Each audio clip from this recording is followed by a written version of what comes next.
You know that feeling? You're all set to learn something new, maybe a language like English, and then bam, you hit this wall of information. It's like, where do you even begin? It can feel, yeah, pretty overwhelming. Oh, absolutely. That eagerness to just, learn effectively, learn fast, but then facing all these different methods and resources, it's a common hurdle. Well, that's exactly what we do here on the deep dive.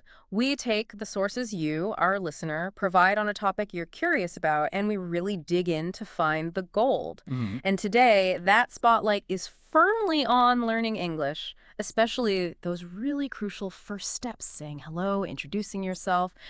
This dive is specifically for you, listener, since you brought this great topic to us. And the sources you've given us, they paint a really interesting picture. We've got everything from like quick learn hacks and beginner guides Right. to real world conversation examples, phrase lists, and even ways to figure out where you stand level wise. Exactly. So, our mission for this deep dive to sort through all this, find the core ideas, the really practical steps for getting started with English, particularly for those first hellos and my name is moments. We want to give you that confidence, that launch pad.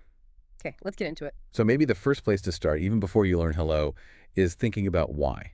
Why English for you personally? The motivation piece. Exactly. One of your sources really hammers this home. Yeah. It actually suggests writing down your own reasons, not just, it's useful for work, something deeper. That makes total sense. If it's personal, like you want to chat with family overseas or finally get all the jokes in that English sitcom, that's powerful stuff, way more than just a vague idea. Right. And this same source brings up SMART goals, which is super helpful. Smart goals. Okay, break that down. Sure. It's specific, measurable, achievable, relevant, and time-bound. Yeah. So instead of just, I want to learn English, Yeah. which is huge. Yeah, too big. It's about aiming for something concrete. Like maybe I want to be able to introduce myself and ask 3 basic questions in English within 2 weeks. Okay, I see. So it's specific, introducing yourself, asking questions. Measurable, you can check if you did it. Achievable seems reasonable in 2 weeks. Relevant if you want to start speaking. And time bound, 2 weeks. Got it. Exactly. And that relevant part links back to your why.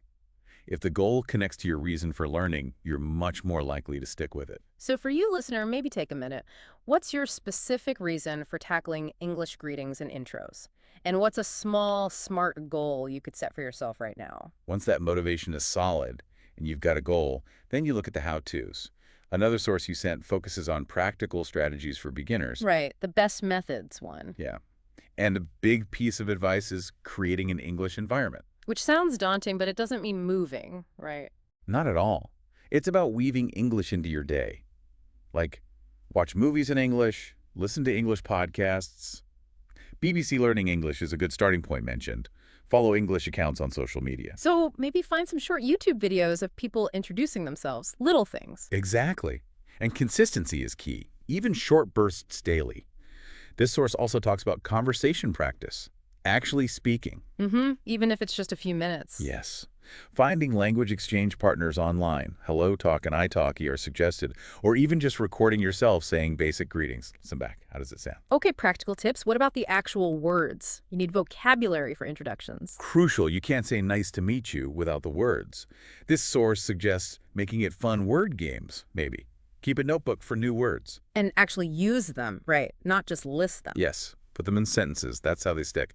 For vocabulary practice, especially for beginner stuff like greetings, it mentions Memrise and Quizlet. You can find flashcard sets there. Good tools. Now the G word, grammar, that often trips people up early on. It can feel like a roadblock, sure. But this guide says start with the basics. Simple sentence structure, the verbs you need for introductions like to be and to have. Keep it focused. Right. And use online tools, English Grammar Online. Perfect English Grammar are mentioned. Or if you can, get help from a teacher, just for those sticky points. Okay, and pronunciation. Saying hello so people understand you, that's important for confidence. Definitely. The article suggests shadowing. You listen to a native speaker and immediately repeat, trying to copy the sound and rhythm. Also, figure out which English sounds are tricky for you specifically and practice those. Forvo is great for hearing native pronunciation, and Rachel's English on YouTube is another resource mentioned. So focusing on the sounds in hello, my name is Saray, where are you from, might be a good start. Precisely. Uh, Small, targeted practice. Then there's this idea of trying to think in English. How does a beginner even approach that for introductions? It starts really small, consciously, like when you meet someone. Try to have the English hello pop into your head first. The source suggests using apps like Duolingo or Busuu because their exercises kind of nudge you in that direction. Building that mental muscle memory almost. Yeah, exactly. And this guide also just generally highlights technology, Duolingo, Memrise Again, YouTube, BBC apps, lots of tools out there. It even touches on using translation tools like Google Translate or Reverso Context for simple texts, or maybe looking into structured courses. So it sounds like a mix and match approach is often best. Different tools for different needs. Absolutely. Now let's really zoom in on those simple conversations, greetings, intros, the actual back and forth. Okay, the practical application. There's a great source for this, focusing on simple English conversations for beginners. It really stresses learning words in context, seeing how they're actually used when people talk. And it gives examples, right? I saw one about a party. Yes, Peter and Jane. Super simple. Hello. Hi. My name is Peter. My name is Jane. Nice to meet you. Basic but essential. And asking where you're from. Where are you from? I'm from Amsterdam. Are you German? No, I'm Dutch. It shows that natural flow. Exactly. Then there's Mike and John on campus. Again, hi, my name is Mike. What's your name? John. Nice to see you too. And then finding common ground. Are you in Professor Archer's class? Yes. I study biology. It shows how introductions lead to finding connections. This source also has examples of just saying hello, right? Like different levels of formality. There's an informal chat between Jacob and Ollie. They say hello, but also comment on the weather. It's gorgeous today, and mention plans might go for a run. Shows how greetings can expand naturally. And then a more formal one. Right. Professor Austin and a student James. You hear, good morning, how are you doing? And the more formal, it's a pleasure to meet you. It shows how you adapt your greeting to the situation. It seems this source really drives home that everyday chats, talking about time, asking for directions, ordering food are all learning moments for these basic interactions. Absolutely. They're packed with opportunities. And linking to that, it's okay to be a beginner. Everyone starts there. Which brings us neatly to the source focused on essential phrases for newcomers, kind of like a first aid kit for English chats. Exactly. It lists the absolute must-haves. Greetings, hello, hi, farewells, bye, see you later. Simple yes-no responses, but with variety. Yeah, yep, sure, versus nope, nah, no way. Makes you sound a bit more natural. And asking how someone is, how are you, what's up, and how to reply, I'm fine, thanks, pretty good, not bad. The bread and butter of politeness. Definitely. Plus, thanking people, thanks. Thanks a lot. Responding to thanks or apologies. That's okay. No problem. And crucially for our focus today, introductory phrases.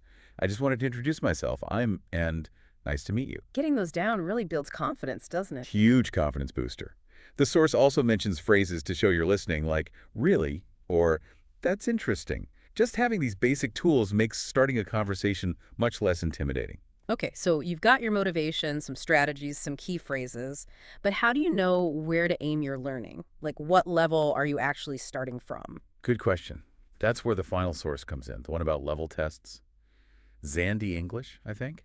It talks about online tests to gauge your English. Right, so these tests give you a snapshot of your vocabulary, grammar, maybe listening skills. Exactly. Quick check-ins.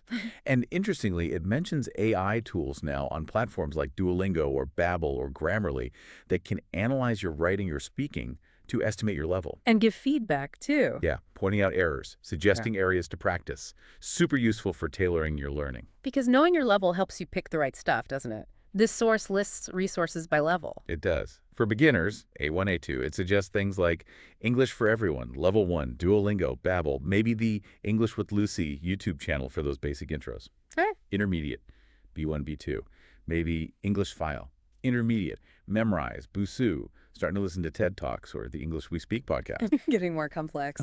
And advanced, C1, C2, grammar books like Advanced Grammar in Use, platforms like HelloTalk for deeper conversations, BBC Learning English, more specialized podcasts. So the idea is to find materials that stretch you a bit, but don't totally overwhelm you. I remember another source mentioned that too, finding things just slightly challenging. Exactly that. It's the sweet spot for learning. Not too easy, not impossibly hard. Especially when you're taking those first steps with greetings and introductions. You want to feel challenged, but also successful. Okay, wow. We have covered a lot of ground here digging through these resources. Let's try and boil it down. What are the key takeaways for you, our listener, focusing on getting started with English greetings and introductions? I think three things really stand out. First, um, really understanding your personal why and setting clear, smart goals, even for simple things like introducing yourself. That's your fuel. Right, the motivation. Second, actively look for ways to bring English into your life and practice consistently. Even just saying hello to yourself in the mirror in English counts. It builds that habit and confidence. Mm-hmm. Practice and exposure. And third, having a sense of your current level helps you choose resources, apps, websites, books that are right for you so you're learning effectively from day one. Makes sense. Know why, practice consistently, and use the right tools. We really hope this deep dive has given you some solid, practical ideas to get you going with those crucial first English interactions. Yeah, absolutely. So thinking about everything we've talked about today, the motivation, the goals, the phrases, the resources, what's maybe one small specific thing you could do today, right now, to feel just a little more comfortable greeting someone or introducing yourself in English?